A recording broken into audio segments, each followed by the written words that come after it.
All right. Well, I don't know if it's going to show on this or not. I don't know if the quality is any different from previous videos here, but this is a new laptop. Yeah, that's where I've been for the last few weeks. Is the other one? It was just old. It was a little over 10 years old from where I bought it and stuff, and it started running hot, and then all of a sudden the screen looked really weird, and it was like showing cracks and stuff. So I'm like, okay, I think this one is done. So, yep. So this is a new system here, and we're getting ready to go here for into December now. Believe it or not, time is just kind of going really quick. Just kind of a shock that I looked up the other day, and we're roughly 6 weeks away from nominations coming out for the Oscars. That's crazy. Golden Globes are out next Tuesday. Nominations are out next Tuesday. Now, I was originally planning to do that, but just in the meantime here, I'm kind of waiting because there's a couple films that we've kind of talked about that are kind of borderline. Like they're in the comedy race right now. They might go over to drama. Last second, the Globes Association, Foreign Press Association, they might switch it on us. Particularly, I'm thinking like The Substance, that's running in comedy. That might get switched over to drama. There's one or two other ones. Complete Unknown seems like it's safe in drama, but who knows? Maybe last second they'll deem it more of a musical comedy.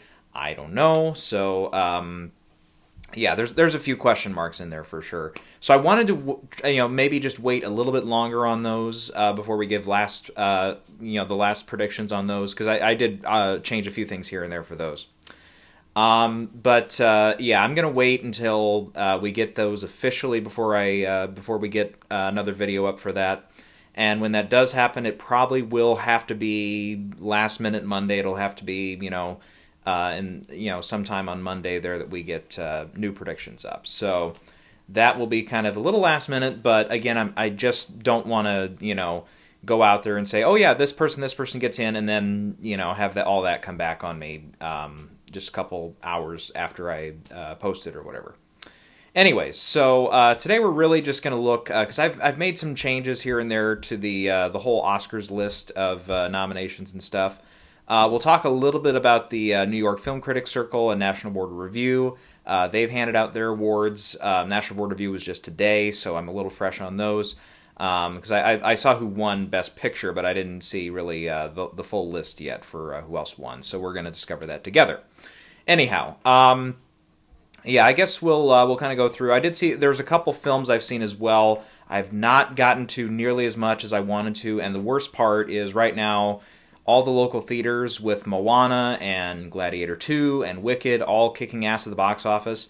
Every movie that I was trying to see but I couldn't before, I've missed. So like Conclave, wanted to see it, and I try to do like the more bottom of the box office list first, like get those out of the way and then work my way up, because the ones at the top are likely going to stay in theaters a little longer. Like Conclave, Anora, they were playing, couldn't see them, didn't have time, or actually also had a 102-degree fever it's the week before Thanksgiving, not week of Thanksgiving. That's when I was planning to try and see some more stuff. Like the movie Here was still playing. I was like, well, I'll try that one out. And the reviews weren't great on it, and it's clearly way out of the Oscar race now. But I was like, yeah, and I had my tickets bought, and then I started feeling bad that midday Monday. And then, yeah, so, yeah. Otherwise, A Real Pain, that was playing. Now those are all gone. So I'm going to have to catch up with those later, or just hope they come back to the theaters sometime before the nominations come out. Otherwise, I'm flying blind through a lot of the stuff. Which really the only other time that's happened to me is probably in the 2 years where COVID was really affecting the race and stuff. Because a lot of those, it's like, oh yeah, they weren't even released. They weren't on any streaming platforms yet, or however they were going to release them. It was just kind of a crapshoot to try to find everything before nominations were out. And there were a few that I just had no shot at seeing until after nominations were out. So hopefully that's not wholly the case this year, but yeah. So, so we'll go ahead. Let's start with the New York Film Critics Circle. If a film comes up that one of the two I've seen, which I know one of them probably is not going to pop up anywhere, but the other one probably will at some point here. So we'll get into it. So New York Film Critics Circle, they seem to like The Brutalist pretty well. That won a couple of categories here. Best Film and Best Actor for Adrian Brody. And we've also, I thought I saw it was somewhere else, but no, it's just those two. Nickel Boys, Ramel Ross won for Best Director. We also had some winners here for Karen Culkin and Supporting Actor for Real Pain, Marianne Jean-Baptiste for Hard Truths for Best Actress. One that I haven't kept an eye on or anything, Carol Kane for Between the Temples for Supporting Actress. Yeah, I haven't really heard much steam on that. Nickel Boys also popped up for Best Cinematography as well. Animated feature went to Flo. Screenplay went to Honora. So that's a few things there. Now, New York Film Critics Circle, they have their favorites. Scorsese's won a bunch here, including last year with Killers of the Flower Moon. That won a few. They did get Best Director right with Oppenheimer with Christopher Nolan. Otherwise, Divine Joy Randolph won for The Holdovers and Supporting Actress, so that was a correct pick. They did go Boy and the Heron for Animated Film. That was also a correct pick. And also Hoyte van Hoytema won Best Cinematography for Oppenheimer here last year. That was also a correct choice. So some of these might end up, being correct. Going back to 2022, really, there was a couple right here. Kyu Hee Kwan for Everything Everywhere All at Once. That one in Supporting Actor. And that's it. That's the only one. And then, just really quick, 2021, Jane Campion won for Power of the Dog for Best Director. That was a correct choice. Let's see. Otherwise, again, that was the only one. Yep, so it's not like, an ultimate track record here, but it's, I thought between, at this specific film festival, this particular Critics' Prize, Brutalist, Honora, I think those were in for Best Film, possibly even Emilia Perez, as, some of those are more critical darlings, some more than others, but, yeah. Otherwise, A Real Pain has gotten some really, really nice reviews. Its Rotten Tomatoes score is also in, I think, last I checked, it was in the mid to high 90s, so I know that one's, more or less considered a critical darling this year as well, and was a Sundance hit from early in the year in January, so, yeah, the fact that all three of those were represented somewhere here was a good sign. And a good show for Nickel Boys getting a couple there. It's not one, again, I just keep hearing from a lot of people that have talked to Academy members, kind of secondhand, and everything. Just from the start, from its first screenings at Telluride, just a lot of people were really mixed on it, and some said it's going to be a tough sell for some in the Academy. Now, again, that doesn't mean that it's, totally shot. That doesn't mean it's all that. It just means, okay, maybe a couple branches, like particularly the cinematographer's branch, seems like it's one that might pick up on it. I think the writer's branch will like it. It'll probably have enough outright votes for Best Picture, enough first-place votes in the first round of voting, just for nominations, I mean. I think it'll have enough to get in, but I don't see this one getting to 5, 6, 7 nominations. Even for any acting categories, like I was going to say Ingenue Ellis Taylor. She's kind of slipping a little bit in that supporting actress race. I haven't heard a lot of buzz on anyone else who could possibly get nominated in the acting races. Film editing seems like that's going to be a little bit of a Hail Mary, because I'm wearing a jersey here today, but whatever. It feels like it's a little out there. I don't quite think score is going to be in play for the film, so we'll, it's really, I think it's going to have to top out at like 4 or 5 nominations. I don't see it getting above that at this rate. Now, obviously, when we come out, we get SAG nominations and BAFTA. If it does really well at some of these later ones, and it starts becoming a more obvious choice in some of these, because I do believe that it's also something of a period piece, okay, then maybe some of those design categories will be in play, possibly 1 or 2 others, but it's I just, right now, I don't think it has enough steam in those categories to make a huge run there. Otherwise, seeing Marianne Jean-Baptiste recognized for Best Actress, not that Hard Truths was kind of falling off, but it seems like it's one that's, kind of in the shuffle for a few categories. Otherwise, it's not really top of mind, I think, for a lot of voters. So it was good to see it recognized here to kind of keep it in that place.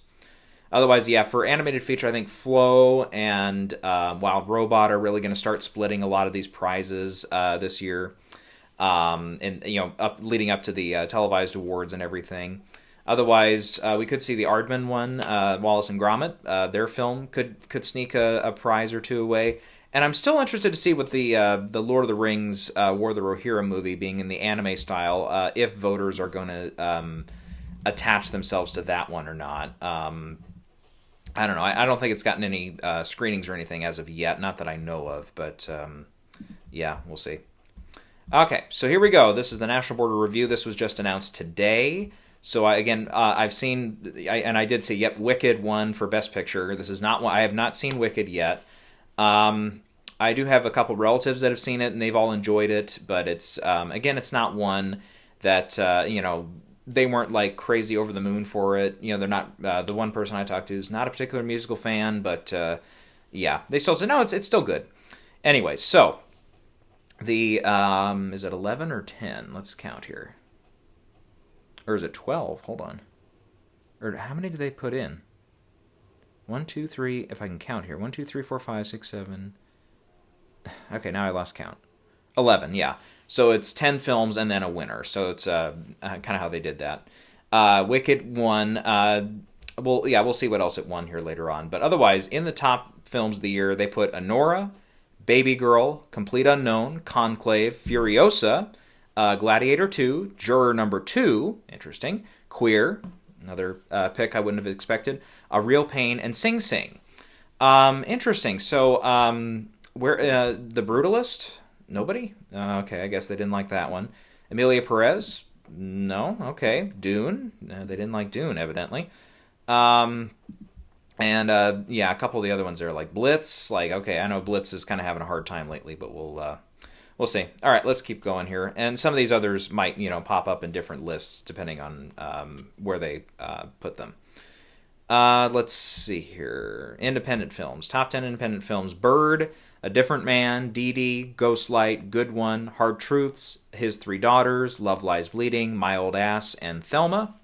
Okay, I've heard of most of those. Okay, so yeah, just looking at a few things here. Yeah, it does look like a few interesting choices here. Wicked won for both Best Film and also Best Director for John M. Chu. Yeah, I'll talk about Wicked a little bit more when we get to updated Oscar predictions and stuff. But yeah, I'm of two minds as far as what this film's going to do and stuff. Daniel Craig won Best Actor for Queer. Nicole Kidman, Best Actress for Baby Girl. Kieran Culkin, another winner here for Real Pain. Elle Fanning won for A Complete Unknown. Original Screenplay goes to Hard Truth, screenplay by Mike Leigh. Adapted Screenplay went to Sing Sing by Clint Bentley and Greg Quidar. I believe I'm pronouncing his name right. Another win for Flow here for Best Animated Feature. They do give a few other prizes. Best Directorial Debut is India Donaldson for Good One. Breakthrough Performance, Mikey Madison for Anora. International Film went to Seed of the Sacred Fig. Otherwise, Ensemble goes to Conclave. Cinematography, Nosferatu. We might talk. I might just briefly mention something about Nosferatu here really quick as well. And then they also have an achievement in Stunt that went to Furiosa. So yeah, National Board of Review. Again, sometimes they do go with some choices of directors that have been around a while. Like I look at last year and it's like, okay, they did get. I felt like they had a pretty good mix of Best Picture nominees and a few others in there. They had Killers of the Flower Moon, Barbie, Boy and the Heron, Ferrari, Holdovers, Iron Claw, Maestro, Oppenheimer, Past Lives, and Poor Things, all listed in top 10, and then with the winning film being Killers of the Flower Moon. Of those, I'm counting it here, 7 were Best Picture nominees. Compare that to what I have right now. Counting here, 3. Right now I only have 5 of those in for Best Picture, of the ones that we named here today. Let's see how that holds up with 2022. Top 10 films there were Top Gun Maverick, After Sun, Avatar The Way of Water, Banshees of Inisherin, Everything Everywhere All at Once, The Fabelmans, Glass Onion, Triple R, Till, The Woman King, and Women Talking.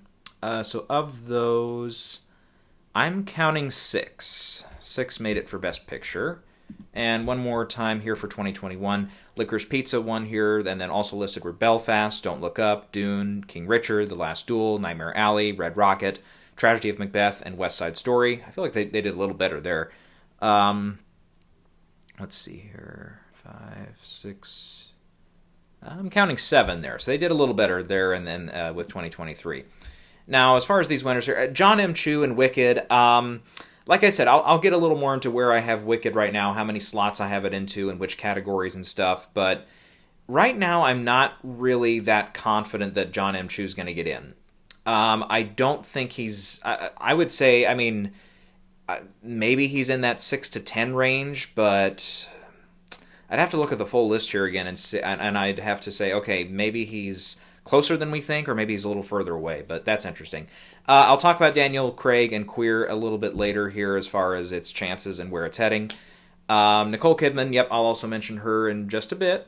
Kieran Culkin, I think most everyone has him at least in for supporting actor. Most have him either 1 or 2, depending on where they think it's going to go. Now, for a Complete Unknown going to Elle Fanning, that's interesting. I know there was some early buzz from people that claimed to have, seen the film or seen an early cut and stuff, and some people liked Elle Fanning in it. But after seeing the trailers and stuff, and Monica Barbaro is kind of more center of a few of those trailers as Joan Baez. And I've heard a couple people that have that did see some of the screenings on the Fox lot or whatever, and they said, no, it's probably her over Elle Fanning. Interesting that they go with Elle Fanning here today based off of what I've seen and what I've heard from the film. Hard Truths, I think it's going to be in that screenplay race for sure. I think Sing Sing, most everyone has that in for adapted screenplay, getting a slot there. Otherwise, yeah, I think almost everyone has Flow in for animated feature, so yeah, that's about it. Anyways, but yeah, Nosferatu, there's actually full reviews out for that one, and last I saw it was like, again, that mid-90s range on Rotten Tomatoes as of right now. That's based off of roughly, 40, 45, 50 reviews, somewhere in there. And it's good, and the average rating was like I just checked it here sometime earlier today, it was like a 7-point-something out of 10 on that one. So seems like everyone's enjoying it pretty well, and I'm still excited to see that one. Hopefully I do see it, because again... you make plans and then shit happens, but whatever. Anyhow, so through all that, we've actually not mentioned either of the films that I want to just do kind of quick reviews on. So yeah, we'll go ahead. Let's give some updates here in some of the categories, and I'll kind of talk, a little bit about the film itself. Just for fun, let's do a little something here. Let's do something a little different for Best Picture. Let's count up from 10 and go... from, ones that are listed here, maybe a little less likely to win to ones that I think are more likely to win. Let's go that direction. In 10th spot, I have A Real Pain. I haven't, didn't get a chance to see this one, but I think this one has a shot, actually.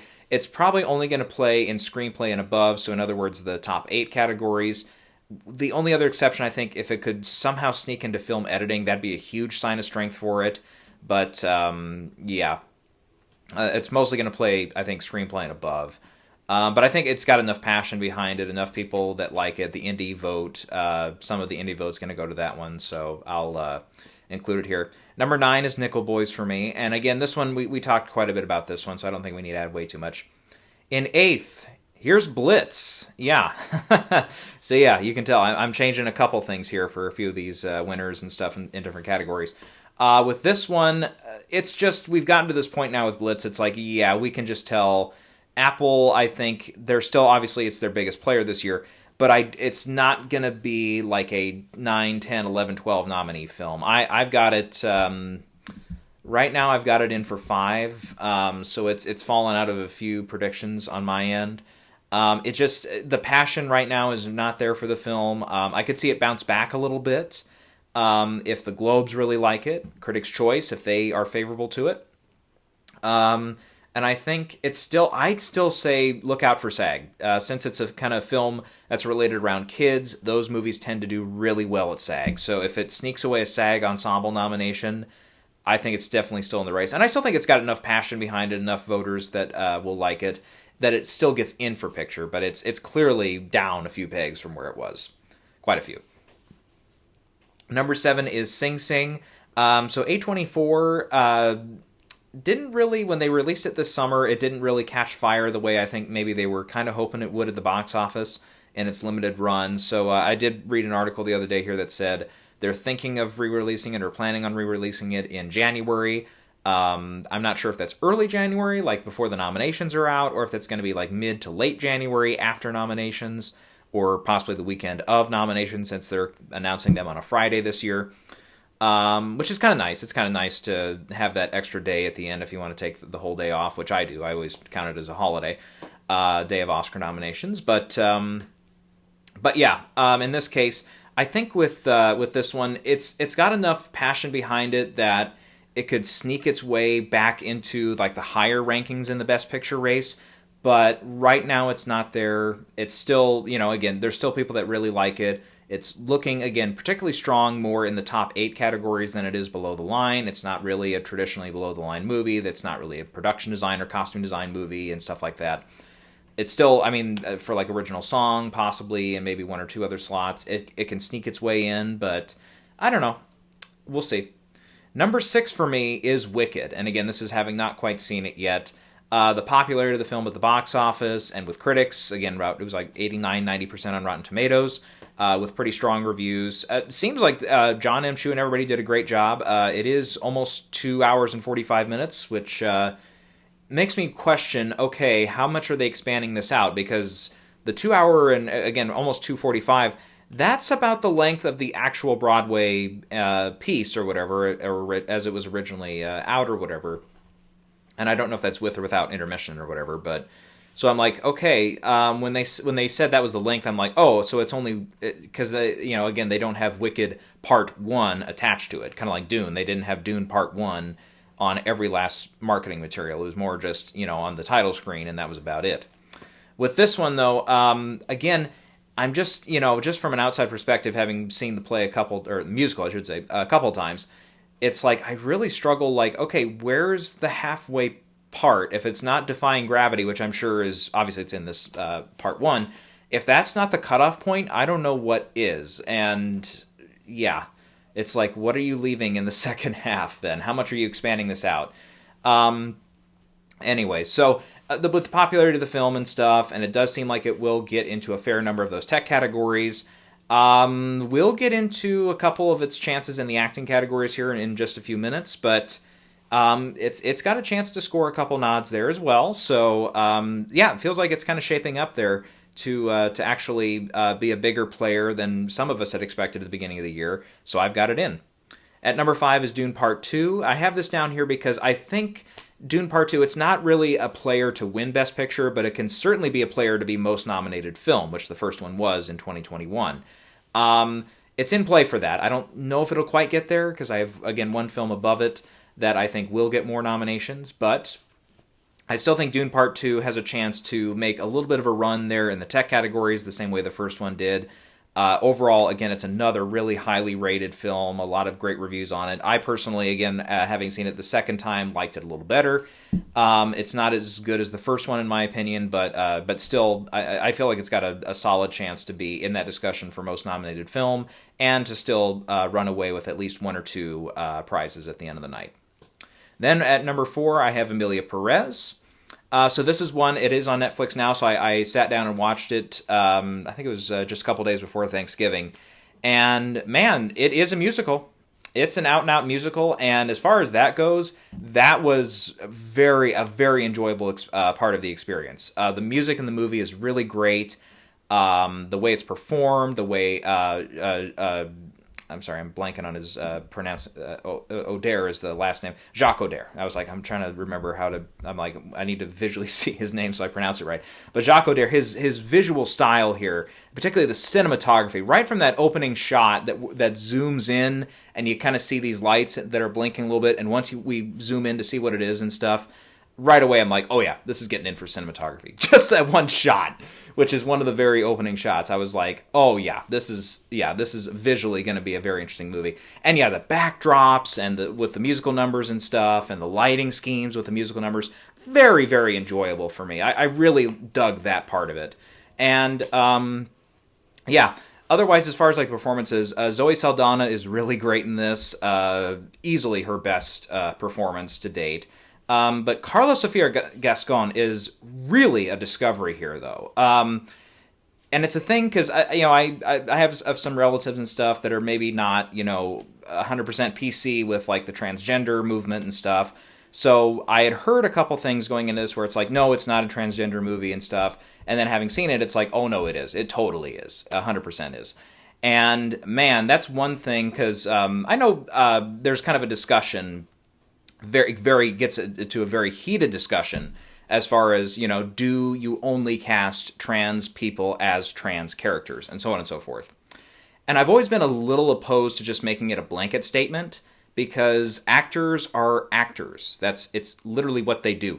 They're able to morph themselves sometimes physically and stuff.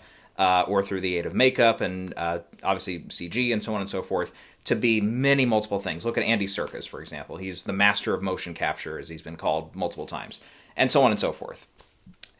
Then I see this movie and I'm like, okay, but that being said, if it's a transgender role, I totally get where, you're going to have someone come in with that experience, just obviously, more or less through their whole life. I don't know if I would say whole life for everyone because everybody's a little different with, how that goes.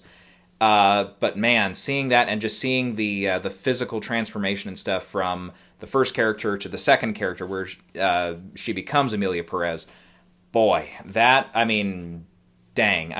really was something where I'm like, okay, yeah, I totally get the argument though of, you probably want to try to go with a transgender actor first before you cast a huge celebrity. So, like, I remember Scarlett Johansson was supposed to play a role, not obviously very similar to this, because this is more of a it's loosely adapted from a short story or something like that. I can't remember what I read that they adapted it from, but it's in the adapted screenplay category.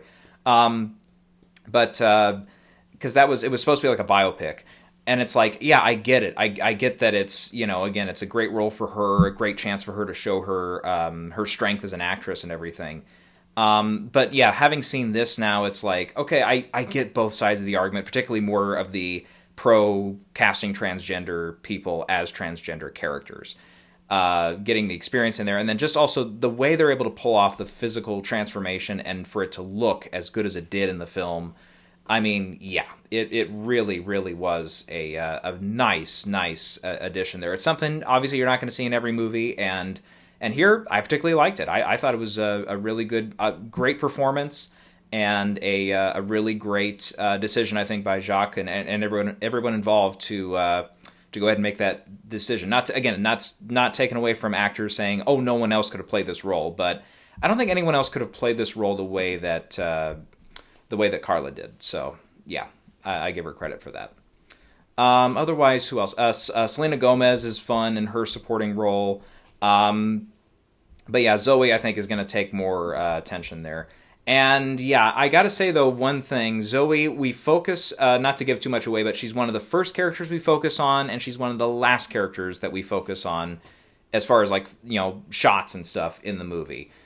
I get where, yes, Carla literally plays the title role, so therefore she probably should be in Best Actress, but yeah, it's kind of like comparing it, you can compare it a little bit to like, oh geez, I'm blanking right now, Fences, with Viola Davis, and with Ma Rainey's, where it's like, arguably she was more supporting in that, but she campaigned and was nominated in lead, and vice versa for Fences. I get that, and ultimately, yeah, if she does end up in supporting, she can totally win that category.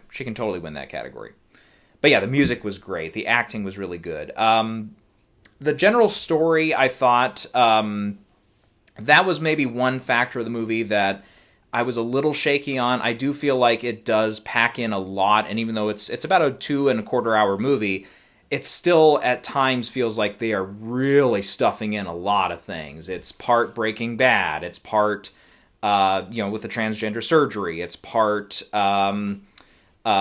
causes. It's a little bit of everything, and at times some of those ingredients really don't go together, and all that.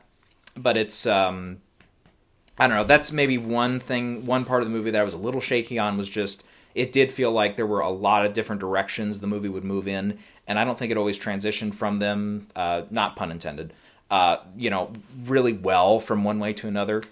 because then you have that paired, and once in a while we go back to the Amelia character, how she's reacting to missing her children, because she had children before she transitions and stuff, and missing Selena Gomez and all that. It's like some of those moments are really, really, really beautiful, and particularly there's one song.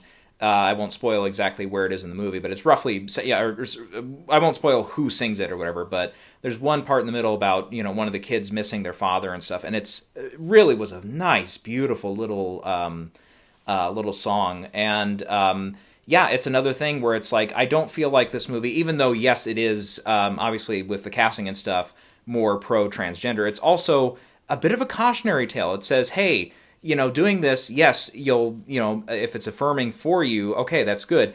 But especially depending on where you're at in your life and who's around you and everything, and obviously the character in the movie has a lot going on around them, to the point where they have to fake their own death in order to do this corrective surgery and stuff.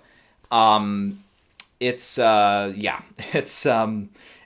thought it was maybe coming off as a bit of a cautionary tale. It's like, okay, yeah, you'll do this, but look what you leave behind. Look what, gets affected by you making this decision and stuff.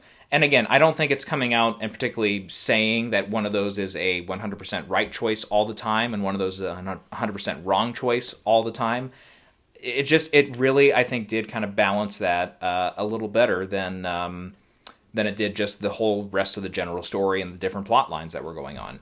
Like, in particular, I can think of, there's one plot line that gets introduced over halfway through, and a whole character that gets introduced that it feels very reminiscent of like a Scorsese or something, where it's like, okay, now we're doing this, and it's such an afterthought that I just, you just can't really get involved with it, and when it ends up becoming a key factor in the third act, it just got to the point where I'm like, okay, I don't know, I don't know if this is working. And I do feel like, the third act, particularly when we get to some of that stuff, that's where I thought the movie kind of leave on a little bit of a low point. Not that it's a terrible ending or anything, but I just felt like we kind of, and then there's another angle that gets introduced with the new romance with Amelia, and that feels really like an afterthought as well. Again, that's part of my, whole criticism with shoving a little too much in to the movie.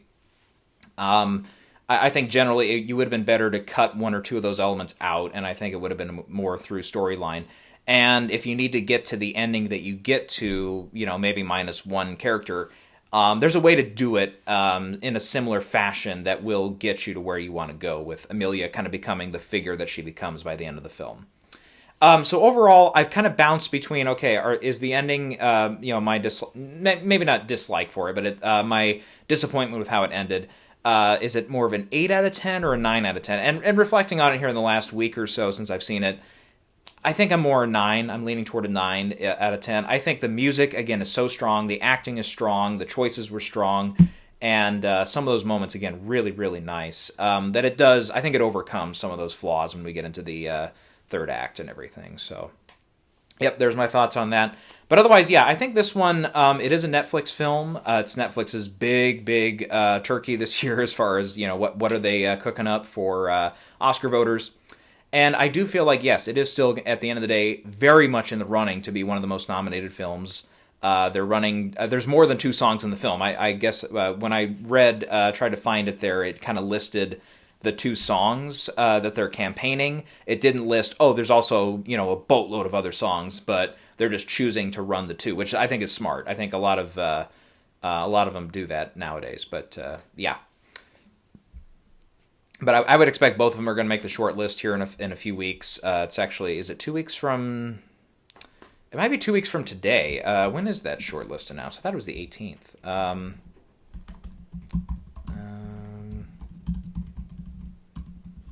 Yeah, let's see what this says. Oh, no, this is from last year. Shoot.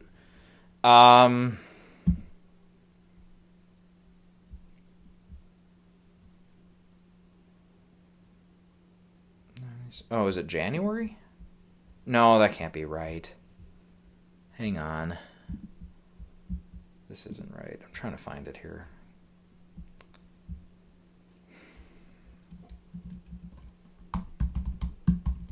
No, I'm not finding a date on this. All right, I've tried 3 places. I can't. They didn't put it clear anywhere. I don't know.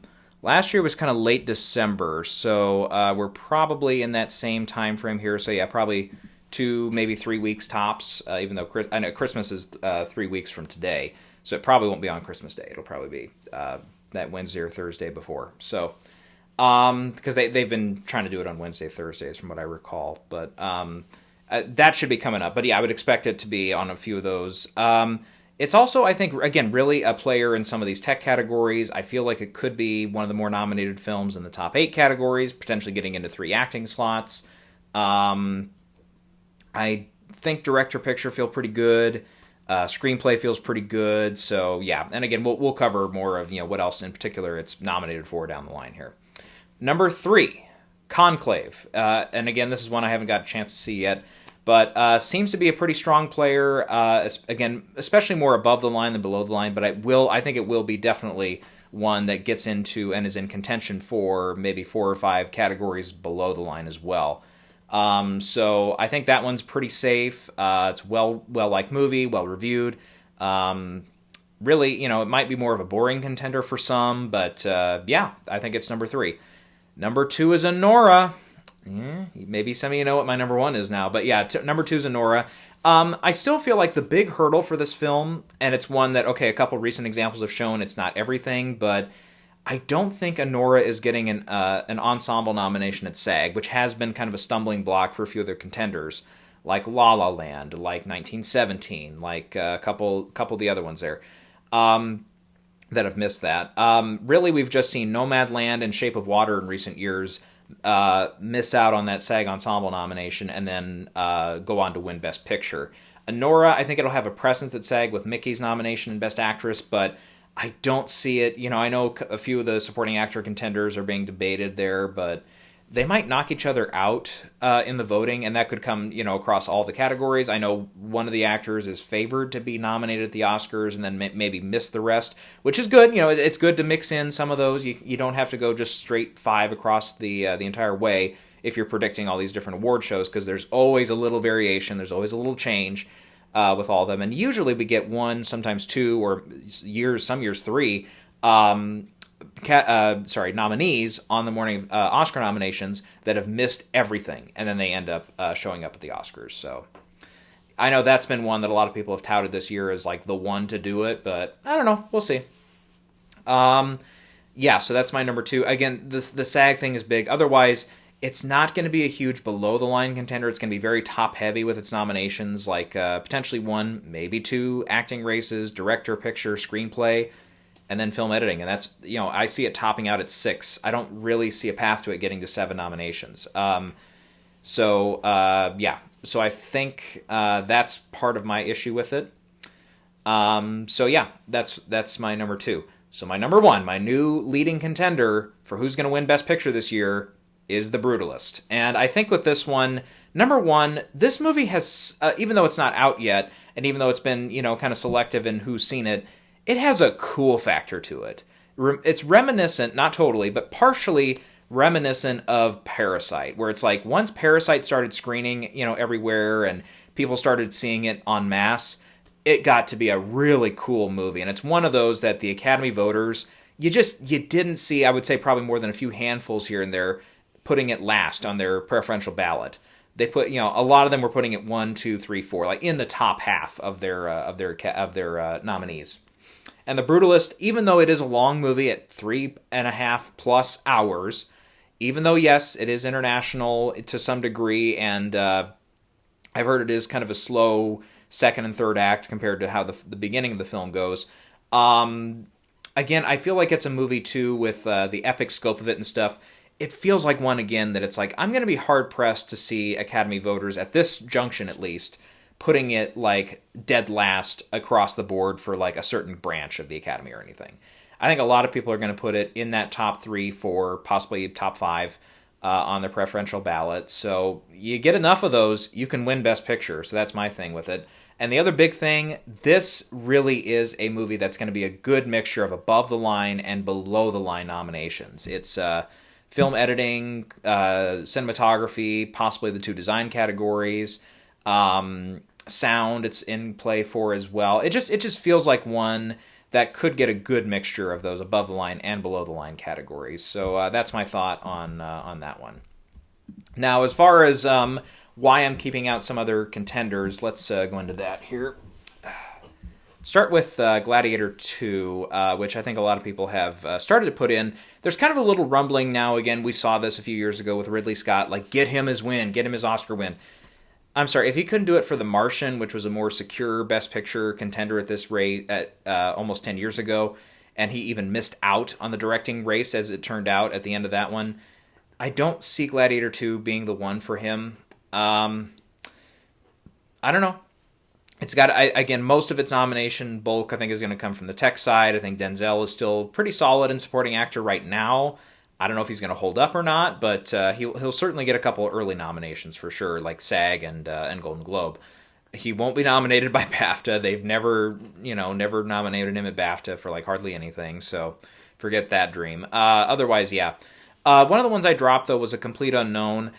When I started looking at it across the field, I'm like, okay, this and Best Actor, what else is it going to get in for? Because, like, Edward Norton, he feels like he's a really distant contender in Best Supporting Actor. Supporting Actress, maybe Barbara or Elle Fanning, but not a lot of steam there right now. I mean, some of those early screenings and stuff, if the first thing they mention is one of those two names, then you know, okay, that's probably a more realistic expectation for them to get in. Otherwise, like screenplay, it doesn't feel like a big contender there. The sound category, maybe, but otherwise, like, I haven't heard a lot of people talk about it for like cinematography or the design categories or like all the other spots. So at the end of the day, I still had it in only 2 categories, and I'm like, okay, I don't know. So right now I've got it, we'll get into Timothee's chances here in a bit, but yeah. Otherwise, September 5. This one, I think it's still solidly in the mix to be nominated. It's got to start, once we get to the televised awards, it's got to make a presence there somewhere, I think, to stay in the minds of some of these voters and stuff. It's got to, some of those other voting bodies have to come out and say, yeah, we like this movie, and then kind of put it more on the radar of those who have not seen it yet to kind of get it onto their priority list. Some people still like The Substance. I have it in for a couple of nominations still at this rate, but just with the subject matter of the film, I haven't quite gotten to this one. I do want to see it, and I think it's on a couple streaming services now, so I should be able to see it. But yeah, just the length of the film, it is over 2 hours. The body horror aspect of it, it's going to be a really hard thing for this to get in for Best Picture. But I think it'll still be within firing range of a few other categories, though. Otherwise, some other oddball picks potentially getting in for Best Picture: The Room Next Door. Still in contention. I'd put it in that 11 to 15 range, but it's starting to fade a little bit. Seat of the Sacred Fig could come on late here. I think that's one we need to start seeing, like, some of the guilds come in, and then BAFTA, if BAFTA likes it in a few spots, I can see BAFTA voters, backing that one again when they get to if they're also Academy voters. And we could see that one, it's still in play for like a Best Director slot, and so on and so forth. So I'd say that one's still very much alive. Wild Robot, possibly for Best Picture, maybe. It looks pretty solid in a couple other categories. Nosferatu, again, we'll see. I'm just still a little shaky about some of the horror aspects of that one, though. All right.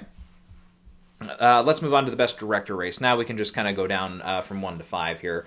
So my top pick here now in Best Director is now Brady Corbett for The Brutalist.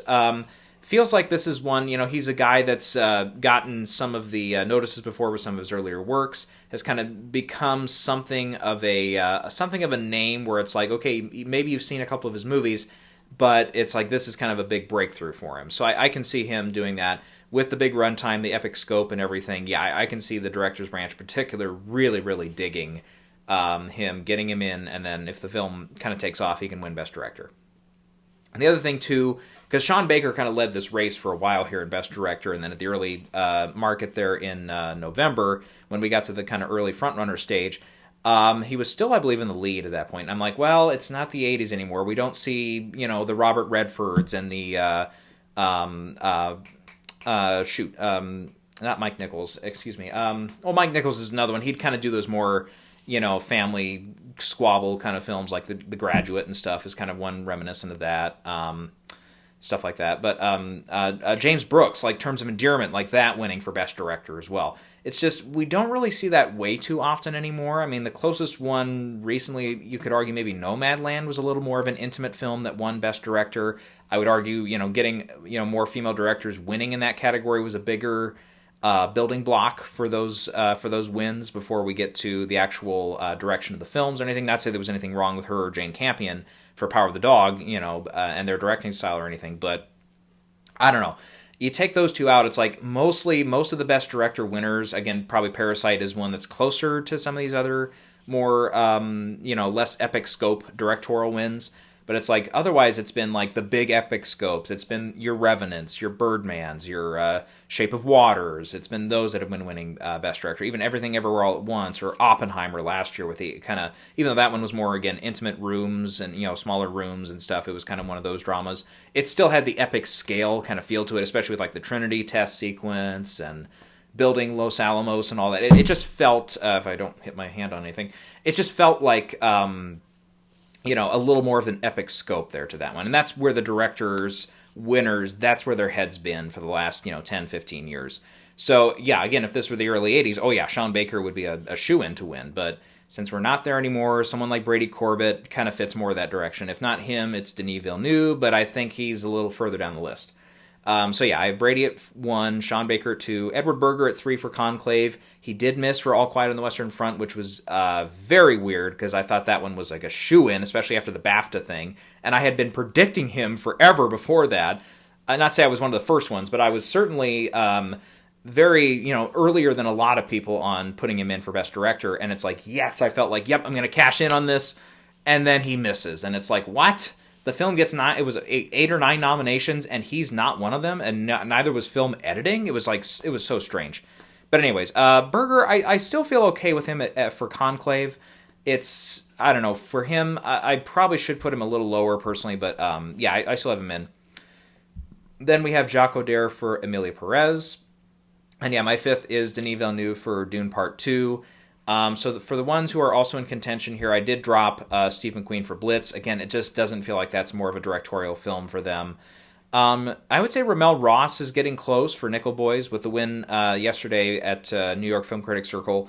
We'll see if he can pick up some more steam there. It feels from, again, the people that have seen it that really, really like it, they're like, oh, it's a director's vision type film. And some of those can do a little better than others. Otherwise, Corley Farragut for The Substance. I'm trying my best with pronunciation for her. She's really the only female director this year that's really high as far as people putting one in to possibly get nominated. And again, The Substance is just not one that I think a lot of voters are going to go for. In this category especially, I don't know. I just don't like where that's going. Mohammad Rasulov for Seed of the Sacred Fig. I think he's a much better shot there. John M. Chu, really? I don't think so. I mean, not to say that, Wicked's not going to be good or anything, but it's just... This feels like, put him climbing the odds so high on some of these sites, like particularly Gold Derby here. I've seen him climb quite a bit. That feels like an overreaction to the public response to the film. Yeah. And the Ridley Scott, too. I feel like that's also one where it's like, I just don't think he's going to go all the way. So, there you go. Moving on to the acting races now. Best Actor, I've got Ralph Fiennes still out front for Conclave. I've moved Adrian Brody up to 2nd place for The Brutalist. We could see. I mean, I think he's got a shot with this movie. He could pick up his 2nd Oscar for this. We'll see. I think right now with Rafe, it's like, okay... Conclave, I still have number 1 though, just I think mostly because of the overdue factor for him. It's like this is just going to be his 3rd nomination overall. He hasn't been nominated in a while, but he's such a well-respected actor and stuff. I think he's got it there. It's like Adrian, yep, even though this is going to be his first nomination since The Pianist, I believe. I don't think he was nominated in between. Not unless it's one I've just totally forgotten about, but yeah, it does feel like one where it's like, yeah, I can see him getting on a track and overtaking Rafe down the line here, but I don't know. It kind of feels a little bit like that. Timothée Chalamet's in 3rd for me for A Complete Unknown, and then Coleman Domingo for Sing Sing, and then in my 5th spot, I'm actually going to go. I've kind of talked myself into this, but Jesse Eisenberg for Real Pain. hear me out here. So for Timothée, the big thing right now with him is he's the only nomination for his film I have in right now. We could see that change. I think Complete Unknown. It's still in, like I said, particularly the sound category is like one of those other categories that it kind of jumps out to me as one that could really score in. And then maybe I don't know about like a screenplay nomination. I don't know about another acting nomination for the film. It just feels a little murky in those categories right now for its chances. So if it can get, more obvious spots added to it, then maybe I could see it kind of working its way back into the top 10 for Best Picture. But yeah, so him being the only nominee for his film, we've seen this happen with him before, where then he misses out. But with this, it's such it's a higher profile movie than something like Beautiful Boy, the year that he missed for that. It's also one of those things where it's like, okay, it kind of is more in contention for sound as well, and then maybe Best Picture. So it's not like Beautiful Boy. It's like the only thing that was going to get in for and contend for was his performance in supporting actor. So yeah. And then with Jesse Eisenberg, I really put him in here because he's a previous nominee. The movie has seen an uptick here with it, coming out and doing, pretty well with its limited box office run and stuff. Not like super limited, but not going like 3,000 or 4,000 theaters wide and everything. And another thing too, something like Daniel Craig for Queer, the movie just again feels like it has lost steam a little bit. At one point, I thought it was a contender in Best Adapted Screenplay, and it seems to have dropped from that list very heavily as well. Daniel's also never been nominated. Jesse's a previous nominee. Jesse's also the director here. We know he's probably not in for Best Director for this movie. It's not a directorial achievement. If they want to recognize him, this is the spot to do it. So I can totally see the Actors Branch doing this. I can see him getting in at the Globes, maybe a spot at Critics' Choice, possibly a breakthrough at SAG, but and then coming around for the Oscar nom. I can see it. I'm really shaky on putting like Sebastian Stan in for either of his films because, again, being lead actor in both doesn't help. It really does hinder you more than it helps you. And you end up kind of eating away your own votes for which one is better and so on and so forth. John David Washington for The Piano Lesson. Yeah, that movie is really faded as well, so I don't sense that one's a huge contender yet. But yeah, and then Daniel Craig, I think Daniel Craig can still play in. He's got to start, and I don't think he'll have a problem here like at the Globes next week, but he's got to start landing nominations here. And, obviously the National Board Review, okay, at least they name dropped him. So it's like, getting a win, being the winner there. So that kind of keeps him alive and keeps him afloat for now. In the Best Actress race, Mikey Madison is number one for me. Or is it Mickey? Again, I've heard both for Nora. In second place, I have Angelina Jolie for Maria. Third place, Nicole Kidman for Baby Girl. Fourth place, Carla Sofia Gascon for Emilia Perez. And in fifth place, Marianne Jean-Baptiste for Hard Truths. So yeah, I dropped Saoirse Ronan for The Outrun here. Part of it has to do with, the fact that, even though it's Sony Pictures Classics and they do usually run really good campaigns and everything, so I could still see Saoirse fighting her way back in here. My big thing is why I put Nicole in now versus earlier. And it is a risky thing for me right now because, again, what else is Baby Girl going to contend in? It's not really vying for supporting actor for like Harris Dickinson or anything. It's not going to be a screenplay nominee. It's probably not a director nominee. It's probably not anywhere in the text. Where else is it going to be? I'm not sure, but it is Nicole Kidman. She's a past nominee multiple times. It's her, will this be her fifth or sixth nomination? I'm trying to remember now. Because there's Being the Ricardos, Hours. I think this would be her fifth, wouldn't it? Rabbit Hole? Rabbit Hole she was nominated for. So... Am I missing one? I feel like I'm missing one. She didn't get in for the Fox scandal movie. What the hell was the name of that one? Margot Robbie and Charlize Theron were in it too. Breakthrough? What the hell was the name of that movie? Whatever. It'll come to me later. But yeah, she wasn't nominated for that. So yeah, Bombshell, not Breakthrough. Bombshell. I knew it was a B. Bombshell. Yeah, she didn't get in for Bombshell. But yeah, I want to say Rabbit Hole, Being the Ricardos, Hours, Moulin Rouge. Yep, Moulin Rouge. Yep. Yeah, so that would be, I think this is her fifth. Maybe I'm missing another nomination in there, but yeah, the 5 or 6 is what she's going for here. And again, I just feel like it's one, It's going to play late enough that I think enough people will see it. Again, I'm a little shaky on it. Maria, at least, I think it's, again, a good contender in some of those tech categories, so I think that one's going to stick around. Carla, we know, yep, she's in probably one of the more nominated films. And with Marianne, I'm keeping her in for now because I think, again, it's one of those, Mike Leigh is a name, like, once he has a film out, even though his recent track record at the Oscars isn't as pretty as his older track record, I think there's enough voters and stuff that'll see it, and enough international voters, especially from the British side, the BAFTA side, that can come in and push her through to get one of those slots. So, yeah.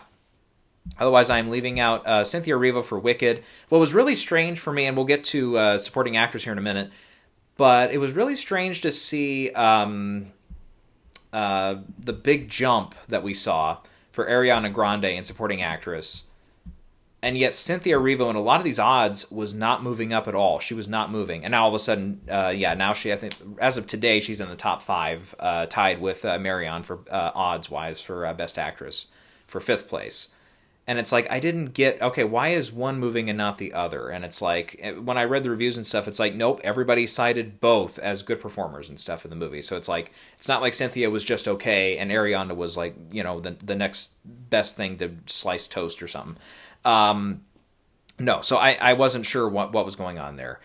And I'm still not sure about that. She is a previous nominee. That really helps. Again, something like the Eisenberg thing for Best Actor for me, it's like it really helps to be a previous nominee. But and obviously we say that about Saoirse Ronan. What about Amy Adams? She's really fallen out of the conversation for Night Bitch, which I think premieres this weekend for limited release. Demi Moore for The Substance, I think, is still potentially a player in there. And then a couple other outsiders that people really like are like Fernanda Torres for I'm Still Here, and then maybe even June Squibb for Thelma. But let's. I think we'll cut it off there.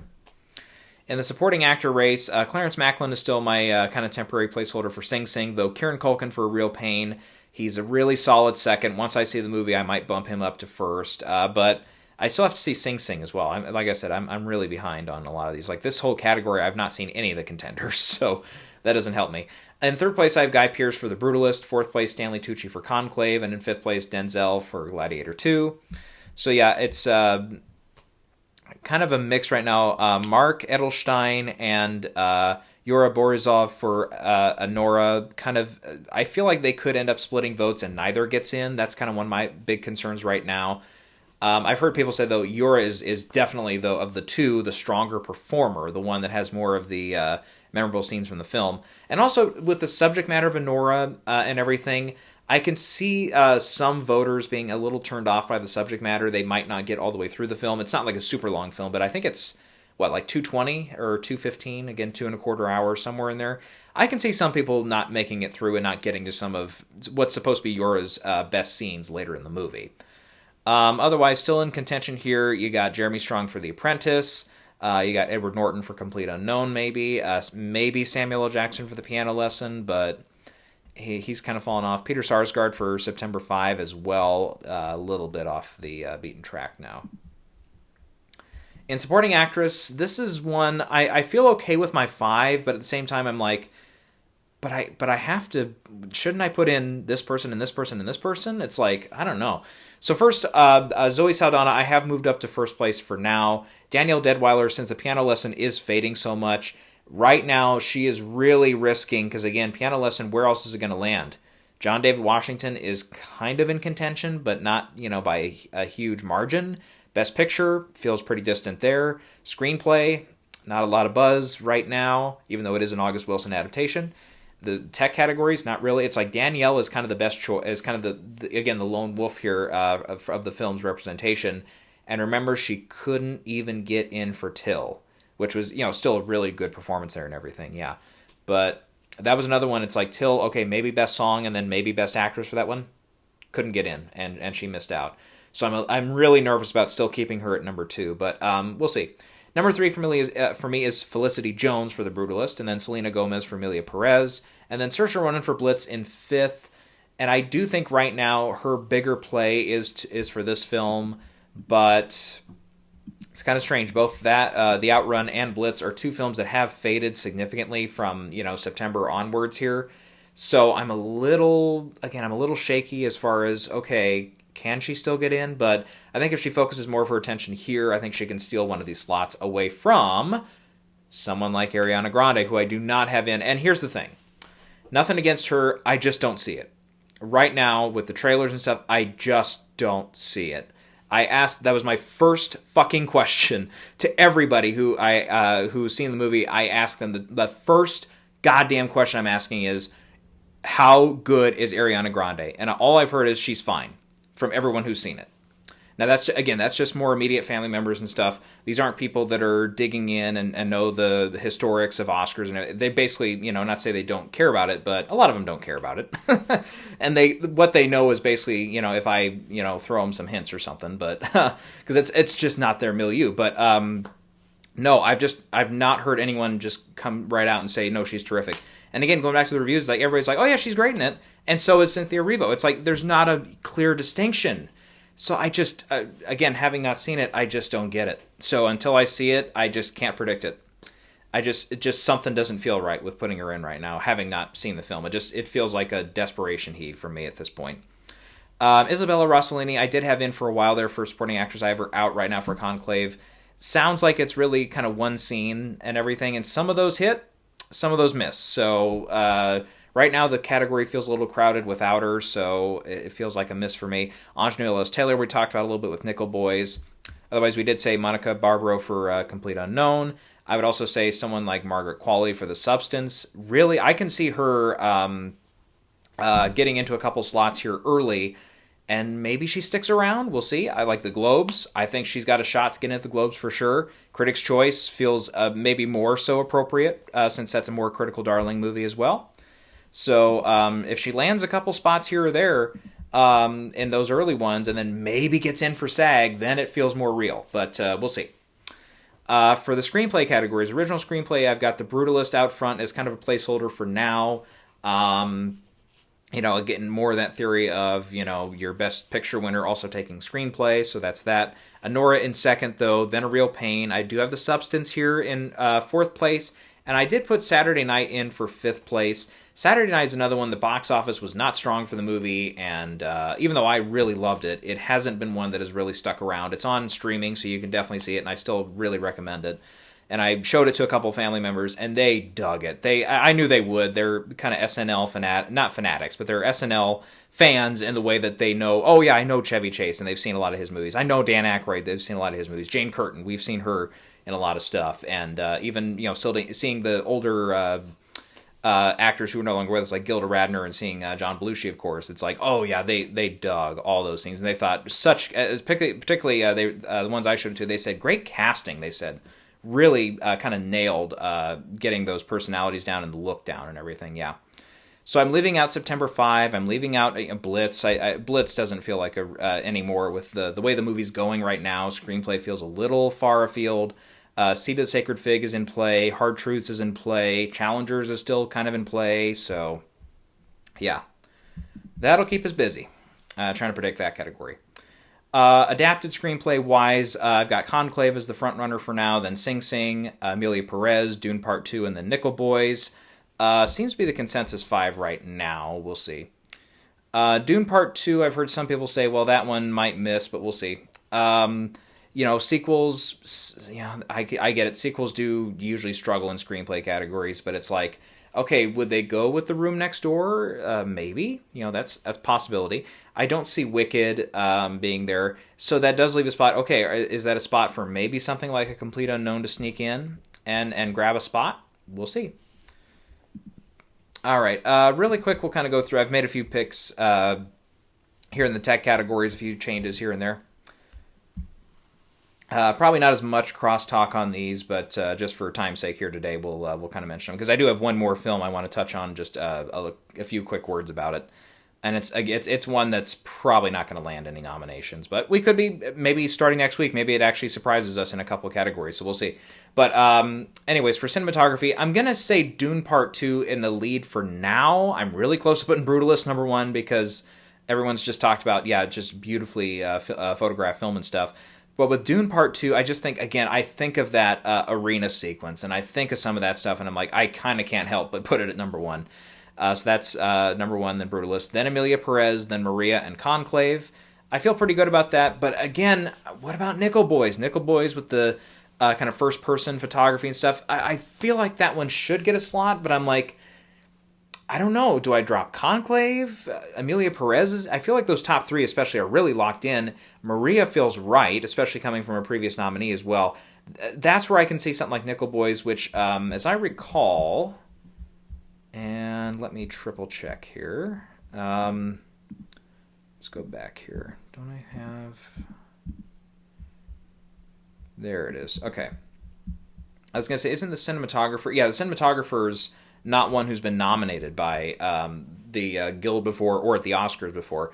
And that, I don't know, if he gets in at the Guilds, it's the cinematographer, by the way, we should credit, it's Jomo Frey is the cinematographer, the shooter, as Bill Murray would call him.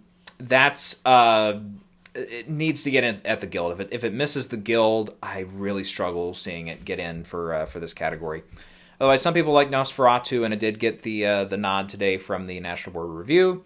Some people still like Wicked in this category, Gladiator 2, Challengers, Anora, even a couple people have put in Blitz. I had it in at one point, but it's fading. Film editing. My 5 here are The Brutalist in first, then Dune Part 2, Anora, Amelia Perez, and Conclave. And I feel like this is, again, kind of a consensus, but something like Challengers, I can see a passion vote for that one getting in, for sure. September 5, that could be, again, if that one's going to get some major buzz, that's going to be a slot that this film can get into down in the text. Wicked, maybe. Gladiator 2, maybe. Sing Sing is a maybe, but we'll see. Going over to the design category, starting in costume design, I've got Wicked out front, then Dune Part 2, Blitz, Maria, and Beetlejuice. Beetlejuice is my 5. If I feel weird leaving out Gladiator, I believe the first Gladiator won for its costumes. Maybe I'm dreaming that, but it was definitely nominated if it didn't win. I think it won, actually. Yeah, so I feel a little weird leaving that one out, but we'll see. Nosferatu is in play. The Brutalist, definitely if the Brutalist ends up being like one of those Power of the Dog or Oppenheimer, some would argue from last year, it's just one of those where it's like they like the movie so much they just keep putting it into categories. This one and probably Best Sound would be another one for that one too, where it's like, oh, it just showed up. Otherwise, this feels like one of the rare ones that maybe Conclave won't play in is costume design, or Amelia Perez for that matter. Production design, I have Dune Part 2 just edging out Wicked for now, but even though, yes, some of the stuff in Dune Part 2 is new design-wise, some of it is, some of the same sets and stuff from the first film. So we'll see. I'm a little shaky on that. But again, once I see Wicked, I want to see, more than just what they show in the previews of like what the Emerald City looks like and some of the rest of Oz, what that looks like. But yeah, I can totally see Wicked overcoming it and getting into first place for me.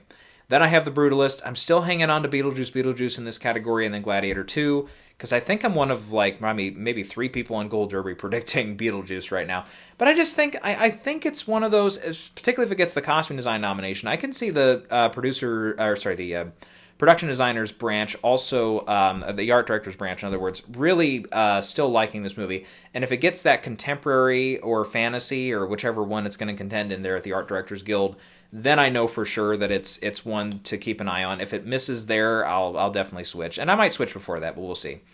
Otherwise, Blitz is still in play here. Conclave is in play. Nosferatu.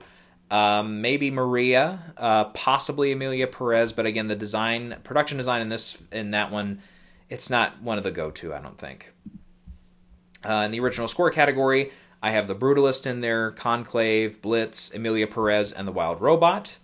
Wicked is one I would really keep a close eye on here, particularly since it is a musical and, it does have original score to it. They're not just, replaying hits from the songs or whatever into the score, though I'm sure there is some of that in the movie.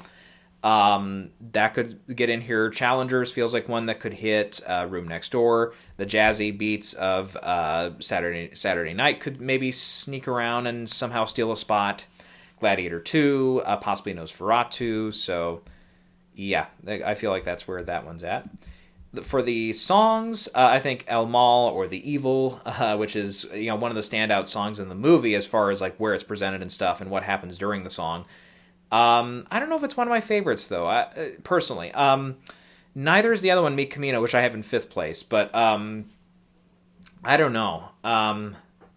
God, I'm trying to remember off the top of my head, like which of those songs was like a favorite of mine, or which one I thought was one of the better ones. But again, I like that kind of the one that's toward the middle about one of the kids missing his dad. That one, even though it's just a little, it's a quicker one. It's kind of a little more of a ballad song. I don't know. I just that's one that stuck out to me. I thought so. Yeah, either that or like maybe one of the songs that has to do with like the last. I think the last song that Amelia sings before the transition and stuff. Like that one, I remember really well.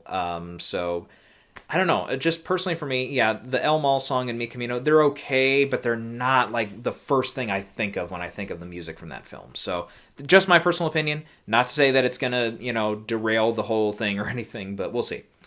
Then I have the 6888, the song from that, which is The Journey. I have that in second place. Kiss the Sky from Wild Robot in third. Like a Bird from Sing Sing in fourth. And then, we did mention Mi Camino in fifth place. Moana 2, which just opened, crazy numbers. Beyond is the, I guess, popular pick from that film. But I don't know. We'll see. A couple of the songs from Twisters and a couple of the songs from Mufasa the Lion King are also in play here. Maybe Pharrell gets another nomination for Piece by Piece, but that one has really faded from memory. I would still say once we get the short list, if the Elton John song is on there, Never Too Late, from the documentary Elton John, Never Too Late, if that one gets on there, I'm really going to consider that one. I'm really going to say, okay, whatever. We'll see what happens, because we know Diane Warren's getting in. We're pretty sure that the rest of them that I've listed here that are of the 5, we're pretty sure they're in, but I just want to wait and see what the short list says. Makeup and hairstyling, I have Beetlejuice still as the kind of front runner here. Then Dune Part 2, Wicked, The Substance, and Nosferatu are my 5. A Different Man feels like one that, again, some people are... It feels like a tricky one here. That one might not even make the short list. Otherwise, The Apprentice, Emilia Perez, those are in play. Maria's in play. And then probably you go to Furiosa. And again, I want to see, otherwise, what else makes the short list here before we go maybe a little further into that one.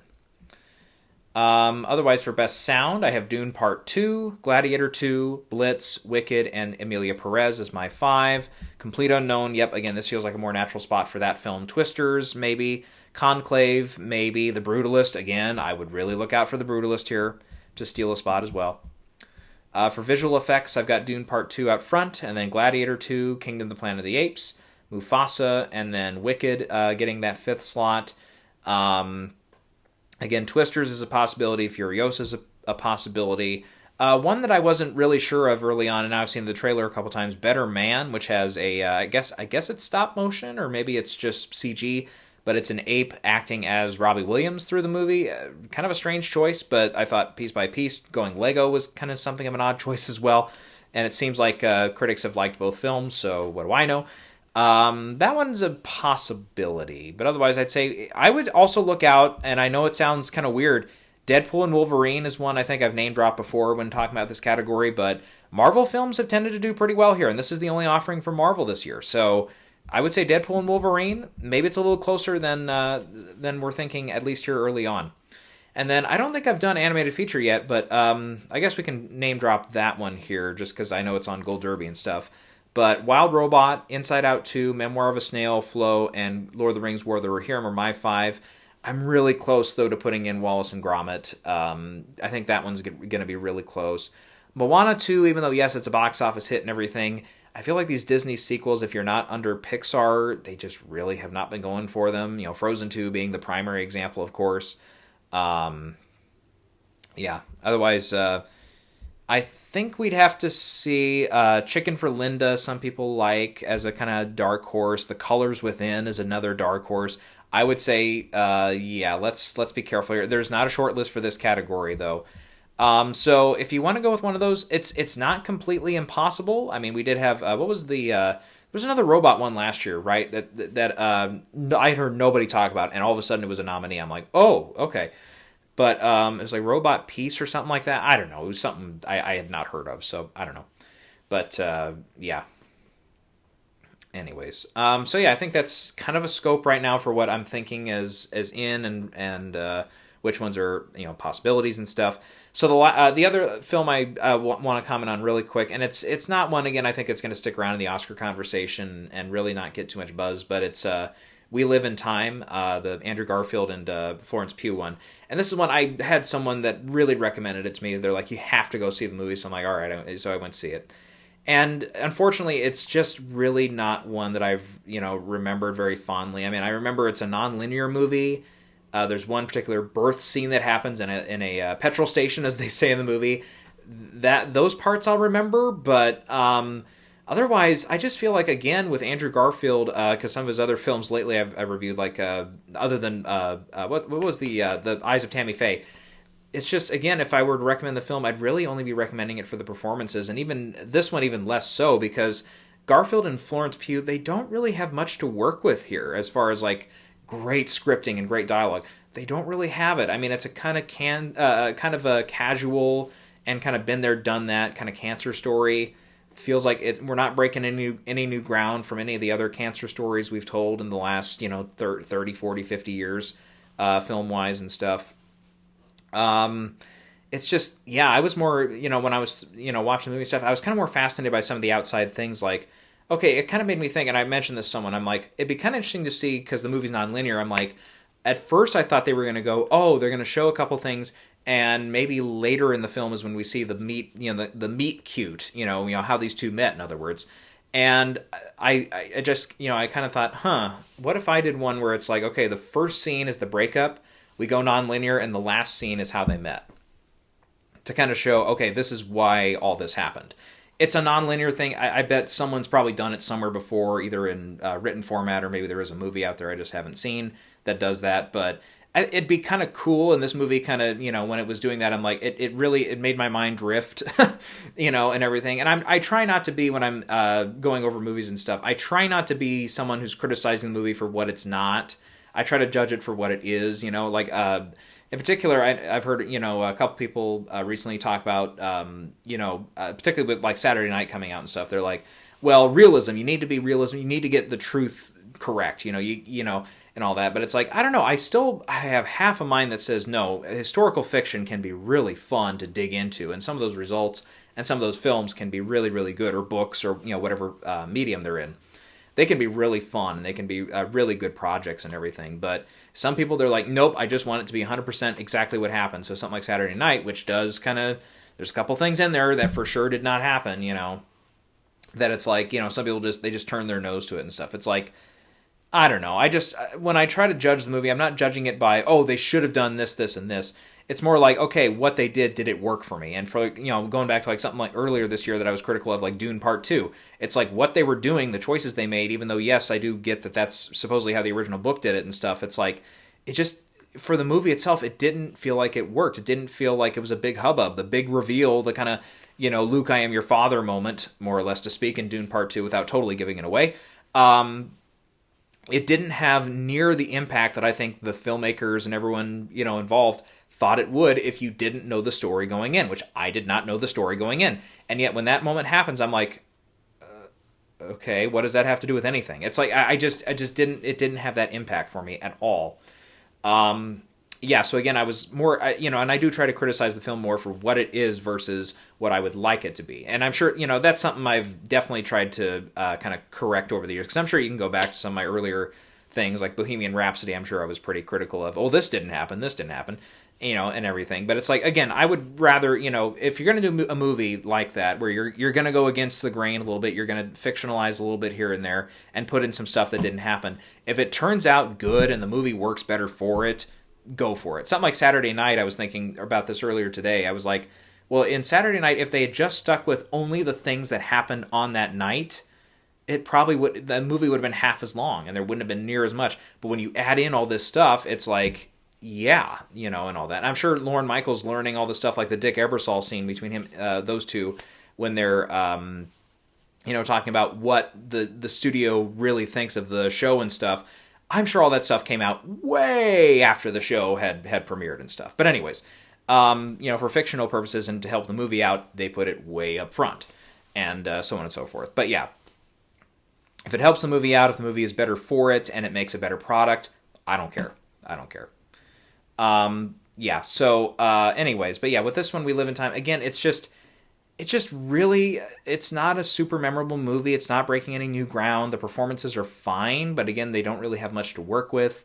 And it ended up, yeah, it kind of ended up being a kind of forgettable movie for me. So it's a 5 out of 10. I can't recommend it. It's, again, if I'd be recommending it only to see the performances, and even then, this isn't Jessica Chastain like Oscar worthy, particularly.